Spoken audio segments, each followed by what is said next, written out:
A Treatise of Satan's Temptations. Part 2. By Richard Gilpin. A Discourse of the Malice, Power, Cruelty and Diligence of Satan. Chapter 8, Part 8. Of Satan's Third Way to Hinder Peace, by Spiritual Sadness. Wherein, 1. Of the degrees of spiritual sadness. And more. He will put out the candle of the wicked, for he sets them in slippery places, etc., so that they are cast down into destruction, and brought into desolation as in a moment. They are consumed with terrors. Psalm 73:19. Now Satan will sometimes argue against the children of God, and endeavor to break their hopes, by turning that part of the description of God against them, which is intended for the dismounting of the confidence of the wicked, and the bringing down of high looks. By this means he wrests the description of God to a contrary end, and misrepresents God to a trembling afflicted soul. This he doth. First, by misrepresenting his nature. Here he reads a solemn lecture of the holiness and justice of God, but always with reflection upon the vileness and unworthiness of the person against whom he intends his dart. And thus he argues, lift up thine eyes to the heavens, behold the brightness of God's glory, consider his unspotted holiness, his infinite justice. The heavens are not clean in his sight. How much more abominable and filthy then, art thou? His eyes are pure, he cannot wink at nor approve of the least sin. How canst thou then imagine, except thou be intolerably impudent, that he hath taken such an unclean wretch into his favor? He is a jealous God, and will by no means acquit the guilty. Canst thou then with any show of reason, conclude thyself to be his child? He beholds the wicked afar off, he shuts out their prayer. He laughs at their calamity, he mocks when their fear comes. And therefore thou hast no cause to think that he will hear thy cry, though thou shouldst make many prayers. It cannot be supposed that he will incline his ear. It is his express determination, that if any man regard iniquity in his heart, the Lord will not hear his prayer. This, and a great deal more will he say. And while Satan speaks but at this rate, we may call him modest, because his allegations are in themselves true, if they were applied rightly. Sometimes he will go further, and plainly belie God, speaking incredible falsehoods of him, but because these properly appertain to a higher sort of troubles, of which I am next to speak, I shall not here mention them.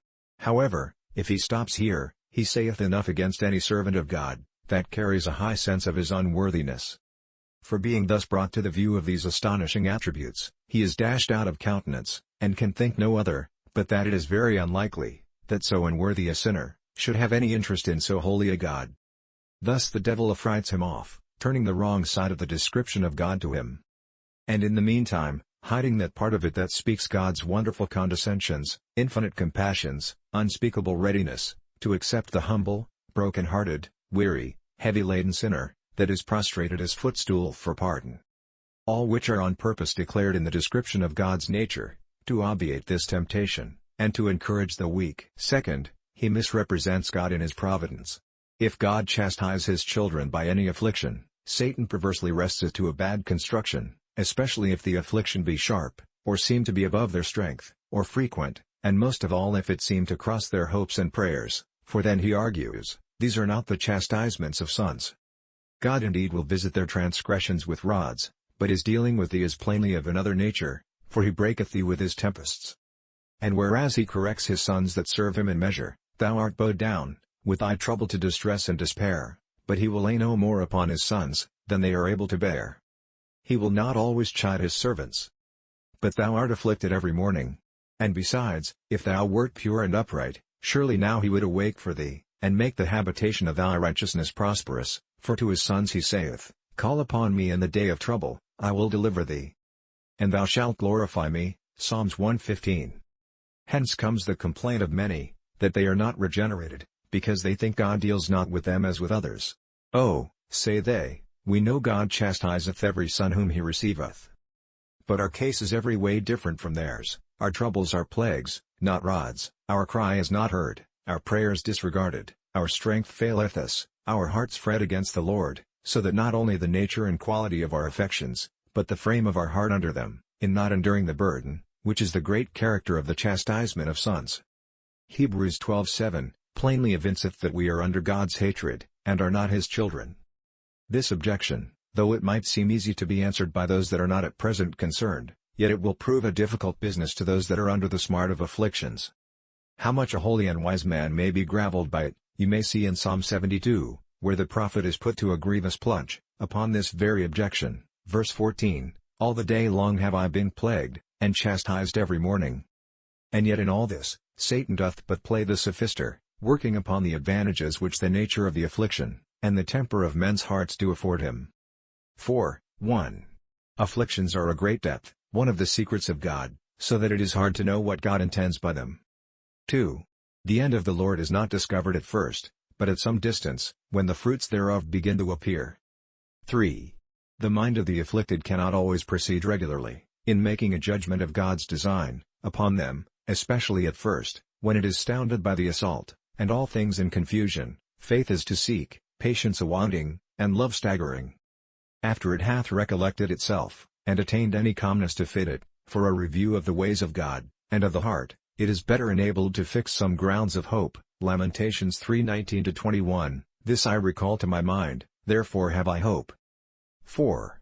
Afflictions have a light and a dark side, and their appearances are according to our posture, in which we view them, as some pictures, which if we look upon them one way, they appear to be angels, if another way, they seem devils. 5.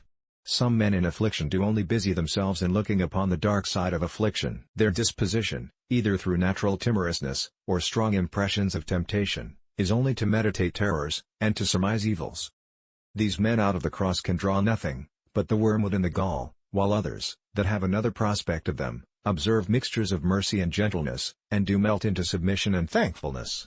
These, considered together, are a great advantage to Satan, in disputing against the peace of God's afflicted children, and it often falls out, that as he doth misrepresent God's design, so do they, urged by temptation, upon that account misjudge themselves.